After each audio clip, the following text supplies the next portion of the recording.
Right. Good afternoon, everybody, and welcome to a wet Monday afternoon with your host, Mr. Well Shit. Today's adventure, we are currently on our way to Advanced Auto Parts to go pick up some wiring supplies, and we are going to attempt to install a dual USB charger port into a switch box housing that I installed a few months ago. Throw it in an open spot there so I can eliminate the old-fashioned cigarette lighter plug. Not that it's not working, it's just it don't look clean.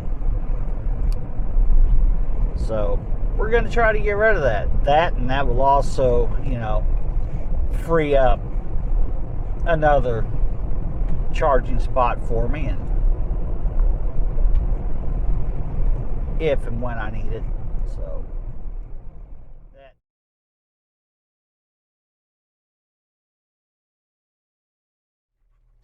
All right, just got done with Advanced Auto Parts. We got our little blue connectors here. I love these guys, and I'm sure all the electricians out there freaking hate them, but plug both wires in, you clamp down a little blade, close it shut, is done. Got a couple other wire connectors, some shrink wrap, and good old-fashioned electrical tape. So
So here we are at the garage. Gonna show you a few things we're going to be using and what we're going to be installing. This is just a USB port, 2-holer. It's going to be going into that switch box I was talking about earlier this morning on my way over here. Real simple, hot wire in the ground. So install ought to be pretty simple on it. My plan here is we are going to use the blue quick splice connections here, and I'm just going to run a jumper from the hot wire going from a switch I already have installed for my front bumper lights, and then look for a suitable location to run the ground wire to, and bam, that should be it. So we got the plugs, got some watertight heat shrink butt connectors, extra wiring laying around the house, so I didn't have to buy any. I knew I had some of that over here. Heat shrink tubing, keep everything nice and watertight. Big fan of this stuff. A lot easier to deal with than electrical tape. And a miscellaneous pack of connectors. I got some ring connectors in here depending on what I find to hook my ground up to. I've not actually opened it up and looked yet, so you're gonna have to figure that out. So yep, get this bad boy installed. It's just a I don't know, $20 Amazon special dual USB plug. Just trying to open up some more space, and let's get it done. Here we are inside the Jeep. What we're trying to do, or what the plan is, originally I wanted to eliminate this cigarette lighter plug and replace it with the USB outlet. As my good buddy Chubbs was kind enough to point out to me that I'm running type C to C, so if I do that, I'm gonna have to swap out all my cables, get all new cables, and which isn't a big deal. It's not the end of the world. But so right now we're just gonna leave this as it is, but we're still gonna add the extra capability of the USB chargers. So we'll still have that. So we got to get all this disconnected, or not disconnected, but get the center console pulled up. Jeep is so wonderful as to build this thing to where it just snaps together, so it comes apart pretty easily. Let's see here. Any good automotive technician or electrician, the first thing they're going to tell you before you do anything electrical is to disconnect the battery, disconnect your power. Here, oh well shit, yeah, screw that. Like living life dangerously. We're not changing the starter, we're not putting an alternator on, so I'm pretty confident we'll be okay. So for all you keyboard warrior guys out there, you can start typing away right now. So let's get this going. First thing I want to do is get some of my electronics out of the way here, so mainly the tablets. So get that guy unplugged, get that out of the way, set that back there, give myself a little room, and we're just gonna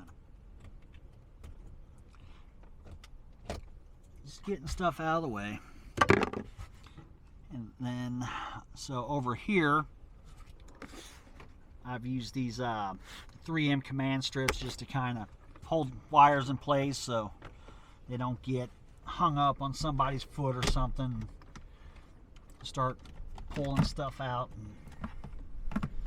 So the tablet is actually plugged in here. So find the right plug.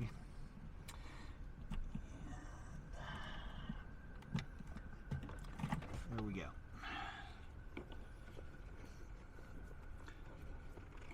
Get that all out of the way. So now we're going to pull this guy up. It just snaps both sides. Now, whenever you take this off, you do have to put it in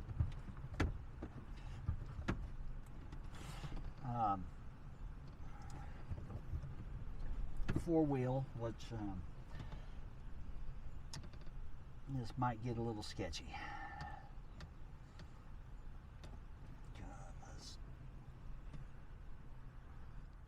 All right, so yeah, you got I believe it's fourth gear. The shifter lever needs to be in, and you got to move the four-wheel drive shifter. Things to 4 low, so all the way back. That way you can unhook this other side, which just snaps, and then you can pull it up. So put that guy in neutral. If you're in a situation like we're at right now, we are parked on a inclined driveway. I don't fully trust an emergency brake because I've never owned a vehicle that had an emergency brake that functioned properly. This being one of them. So I am very much a leave it in gear, parking kind of guy. So emergency brake is set. We did chalk the rear wheel to keep it from rolling. And right now Jeep's in neutral, so I can put it in 4 high or 4 low. I'm going to put this guy relatively close to 4. Pop this loose on both sides, so now this should pop up here. There we go. And what this gives you, just enough room to pull that guy back, and then that will give you somewhat access to this panel right here. The switch box is it's all part of, so this is aftermarket part from Rough Country. It just replaces the factory panel that sits in there. And this guy also too just snaps right into place. You may need to use a screwdriver or a pry tool. So there's something else for somebody to cringe about. Use the old buck knife for a screwdriver. There we go. That side's popped loose.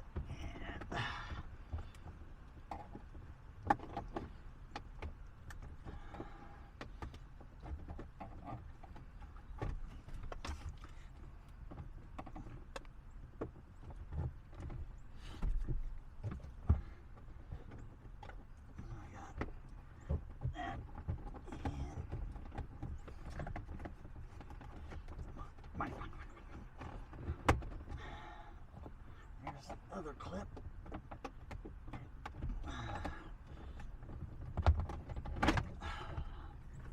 All right. I forgot about the glue on the back. It's okay. All right, so here is our Rough Country panel. So my goal, my plan. So I have, it's a 3-position switch, constant power going to it. Then you have your on off, and then your ground. So what I want to do is we're going to pull this sheeting back on this wiring harness. We're going to use one of those little blue connectors. We're going to hook it right onto it. I'm going to run a jumper from there, give myself enough room so I have some slack in there. That way, as we move along and add more switches into this panel, it's not going to be too tight and in the way. I want to make sure I just give myself plenty of extra wire there. Then we got to dig around and look for an appropriate grounding spot. And not too sure where that's going to be just yet, so whenever we get to that point, I will let you know.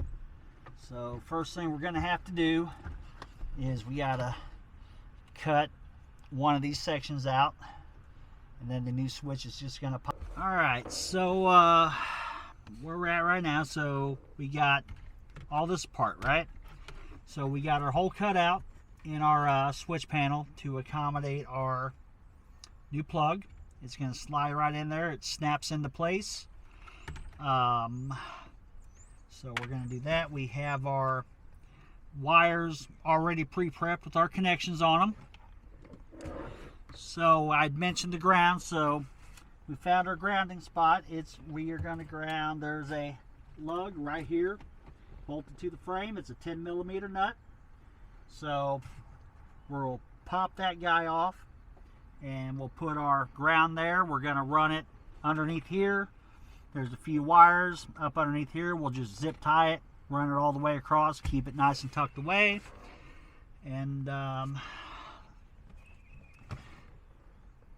to connect our hot wire to our wiring harness here, we are going to use these little blue connectors here. They are, I'm not too sure what exactly they're called, quick splice.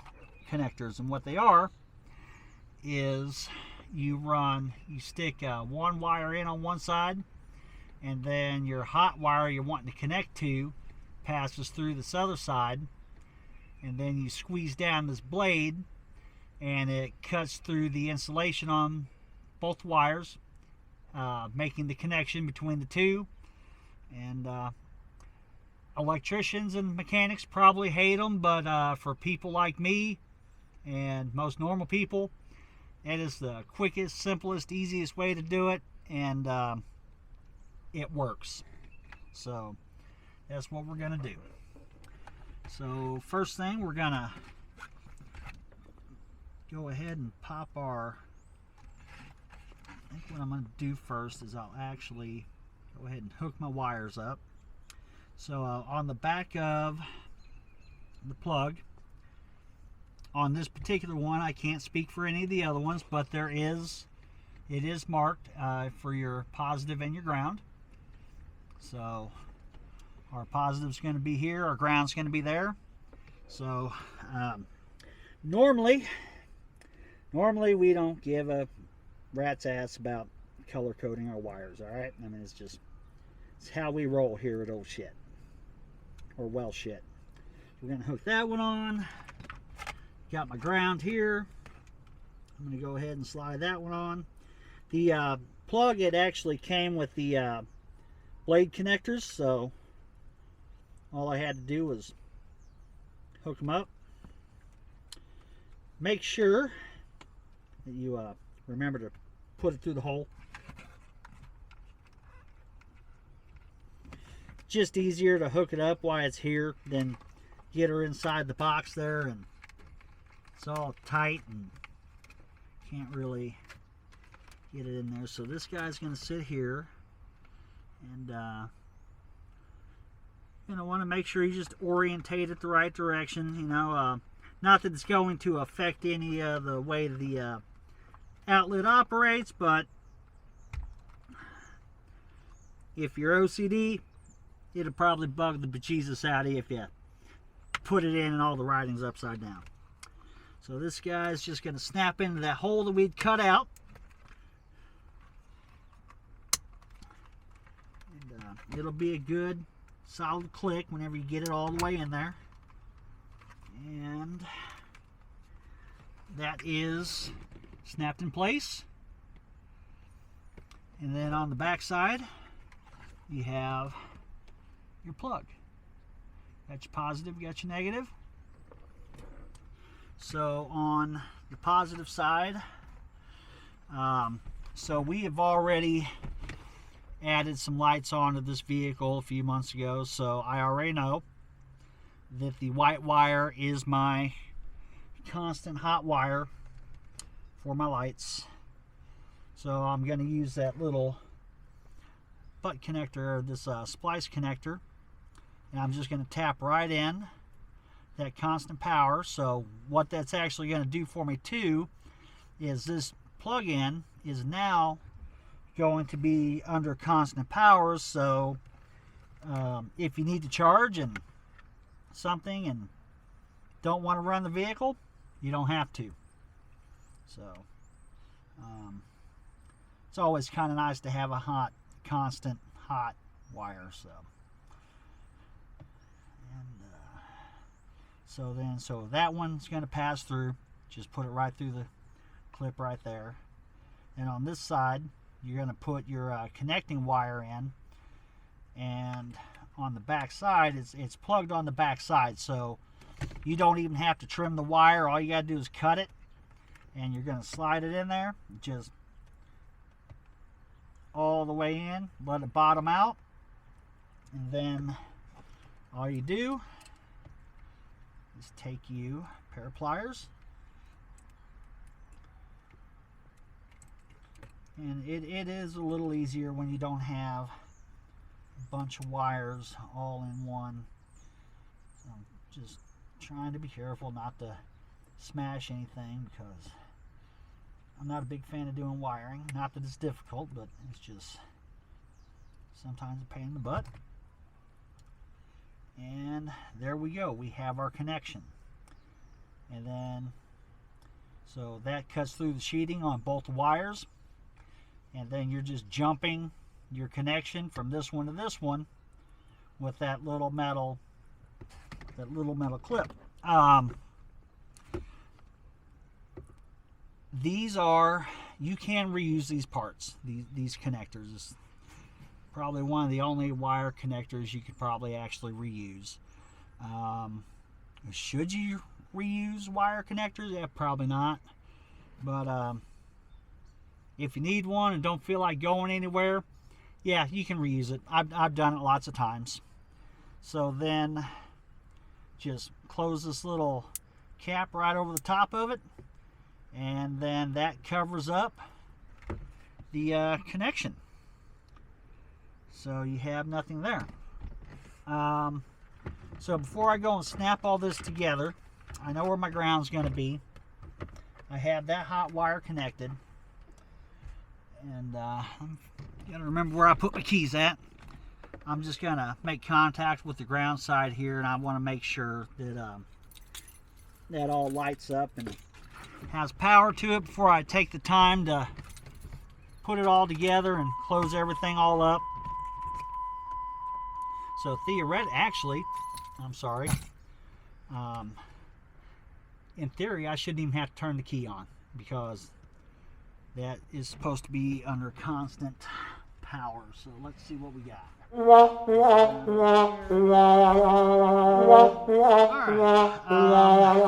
so after about 20 minutes worth of troubleshooting, I was concerned I may have told you wrong as to what was the hot wire, but come to find out we were correct. So with these little blue connectors, and this is what the problem was.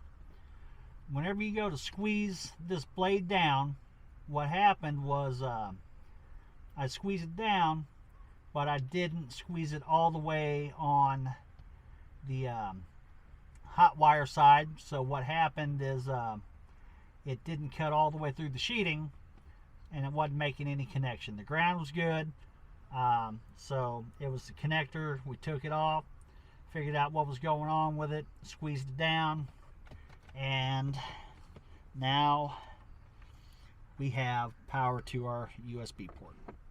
So unplug that one. I'm going to disconnect my little ground wire right here, and let's get this finished up. So got our wiring harness, so we're right back where we were. White wire was in fact our hot wire from the battery. So that's going to go.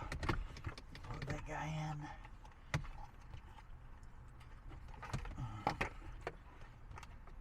And now just due to get some.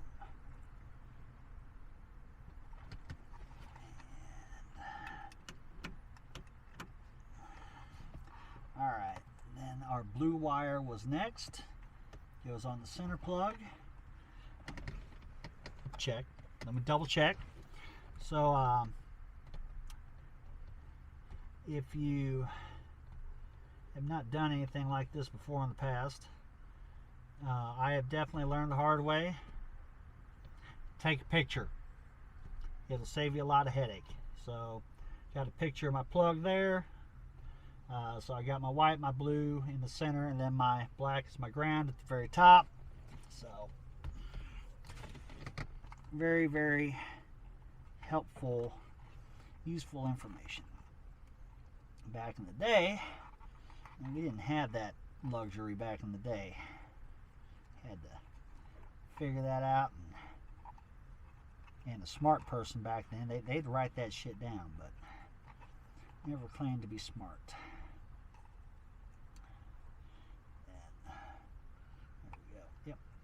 Alright, so that's got power, that's got power. I'm going to double check this ground one more time, just to make sure, and we're good there. Alright, So now what I'm going to do is you're not going to be able to see it because we're getting dark, but I'm going to fish the ground wire down through a hole underneath the dash. So it's going to come out right here in between the dash on the passenger side and the transmission tunnel. And then I'm going to stick it on my ground lug right here. We already talked about that. So it's going to be grounded to the frame, and snap everything back together, and that'll pretty much be it. I'll finish up with some zip tie mechanicing, and that'll be that. So let me get this fish through there and hook that ground up. And so the fishing's always the fun part.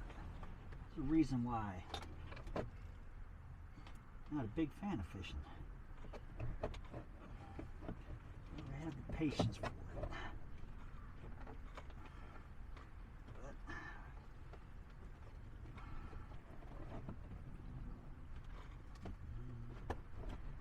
And there we go. So we got that pulled through.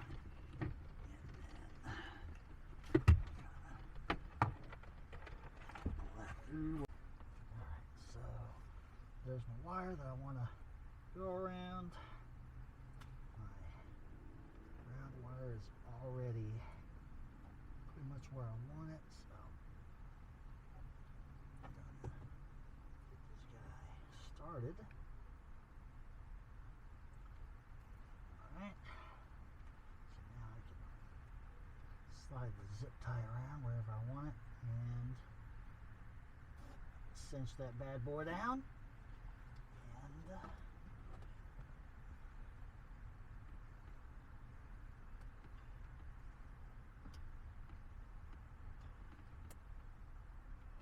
I am happy with that. Gotta take a pair of cutters here and cut the tail off that zip tie. Make sure you don't cut the actual locking mechanism off the zip tie. Done that before. That's pretty aggravating. So there we go. We now have 2 more USB outlets. So as of right now, I'm still going to continue to be using my cigarette outlet because I did not realize that I was all running Type C to Type C. Not the end of the world. I mean, they're USB cords, so not like they're hard to come by, and definitely not like nobody doesn't have a million of them laying around. So yeah, that's it. Appreciate you watching, and we'll catch you next time.